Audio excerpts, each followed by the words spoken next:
Exam मंत्रा की online classes में आप सबका स्वागत है। हम लोग आज देखेंगे उच्चतम न्यायालय। जैसा हेडिंग ऊपर पड़ी हुई उच्चतम न्यायालय, सुप्रीम कोर्ट। एससी का mean supreme court. Supreme court की अवधारणा अमेरिकी संविधान यूएसए के संविधान से ली गई है। कहां से ली गई है? अवधारणा ली हमने अमेरिका के संविधान से।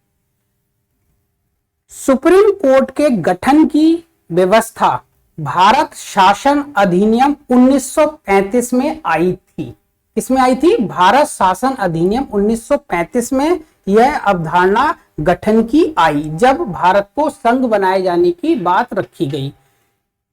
भारत में सुप्रीम कोर्ट की स्थापना भारत शासन अधिनियम 1935 के तहत अक्टूबर 1937 को की गई। कहां पर की गई? दिल्ली में स्थापना की गई 1937 में। भारत की स्वतंत्रता के बाद 26 जनवरी 1950 को हमारा नवनिर्मित संविधान लागू हुआ।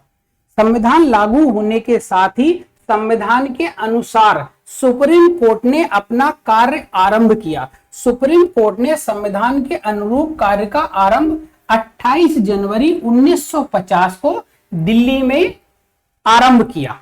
और जब 28 जनवरी 1950 को कार्य आरंभ हुआ न्यायालय का, उस समय मुख्य न्यायाधीश CJI थे HJ कानिया जी। हमारे कौन थे? प्रथम मुख्य न्यायाधीश थे HJ कानिया जी। वर्तमान 2021 में हमारे मुख्य न्यायाधीश NV रमणा जी हैं, जो 48वें क्रम के 48वें क्रम के मुख्य न्यायाधीश हैं। संविधान में उच्चतम न्यायालय की व्यवस्था या उच्चतम न्यायालय के गठन की प्रावधान और उसके संबंधित सभी प्रावधान भाग 5 के अंतर्गत रखे गए हैं। संघ भाग 5 में संघ है, संघ के अंदर ही इसको रखा गया है। अनुच्छेद 124 से लेकर 147 के बीच इसके विभिन्न प्रावधानों का वर्णन किया गया है अनुच्छेद वाइज। अगर हम देखते हैं तो 124 के अंतर्गत उच्चतम न्यायालय की स्थापना और उसके गठन की अवधारणा रखी गई है। 124 में स्थापना और उसके गठन की अवधारणा। 1950 में जब सुप्रीम कोर्ट का गठन किया गया था, तब सुप्रीम कोर्ट में कुल 8 न्यायाधीश होते थे, जिसमें एक मुख्य न्यायाधीश होता था और 7 उनके सहयोगी या अन्य न्यायाधीश हुआ करते थे। वर्तमान 2021 में सुप्रीम कोर्ट में कुल 34 जज होते हैं, उसमें से एक मुख्य न्यायाधीश और बाकी के 33 अन्य न्यायाधीश हैं। इन न्यायाधीशों को बढ़ाए जाने की शक्ति या संख्या को बढ़ाए जाने की शक्ति संसद के पास है। 124 में ही मुख्य न्यायाधीश और अन्य न्यायाधीशों की नियुक्ति राष्ट्रपति के द्वारा की जाती है।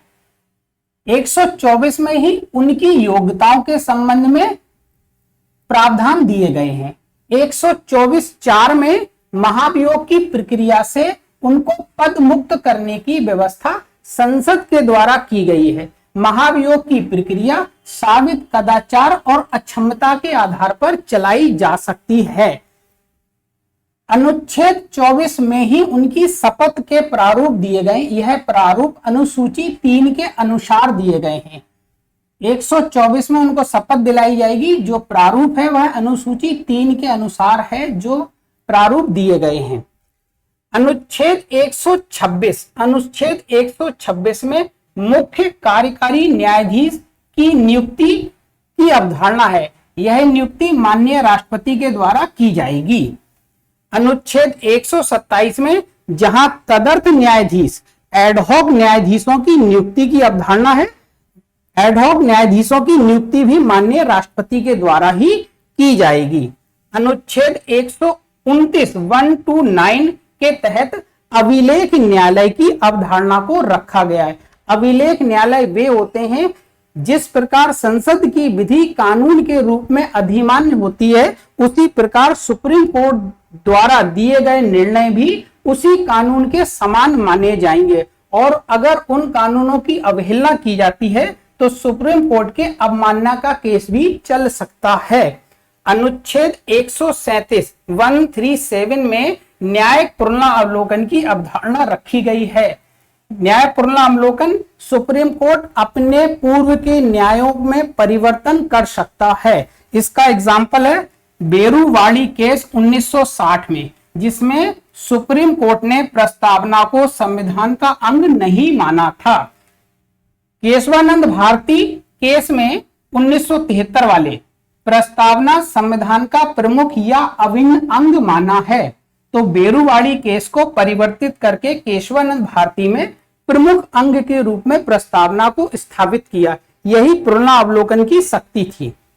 अनुच्छेद 143 में सुप्रीम कोर्ट के पास परामर्शकारी कार्य या उसके कर्तव्य हैं। यह परामर्शकारी कार्य किसके लिए है? जब राष्ट्रपति द्वारा सुप्रीम कोर्ट से किसी विशेष मुद्दे पर सलाह मांगी जाएगी तो माननीय उच्च न्यायालय सुप्रीम कोर्ट के मुख्य न्यायाधीश उस पर सलाह देंगे। इस तरीके की कई सलाह सुप्रीम कोर्ट के द्वारा दी जाती रही है।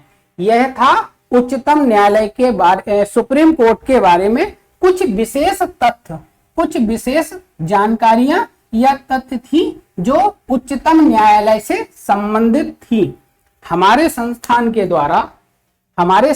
के द्वारा उत्तर प्रदेश पीसीएस के लिए विभिन्न प्रकार की कक्षाएं आयोजित की जा रही हैं। उन कक्षाओं में इन सभी टॉपिकों से रिलेट ब्रीफ जानकारी दी जा रही है। जैसे उत्तर प्रदेश से रिलेट अभी हमने आपको 5 से 7 मिनट में जो बताया, वही सारी चीज हमारे संस्थान में 2 से 3 घंटे में संपूर्ण उच्चतम न्यायालय के बारे में विस्तृत रूप से बताया गया है, जो आपकी तैयारी में एक मील का पत्थर साबित हो सकता है।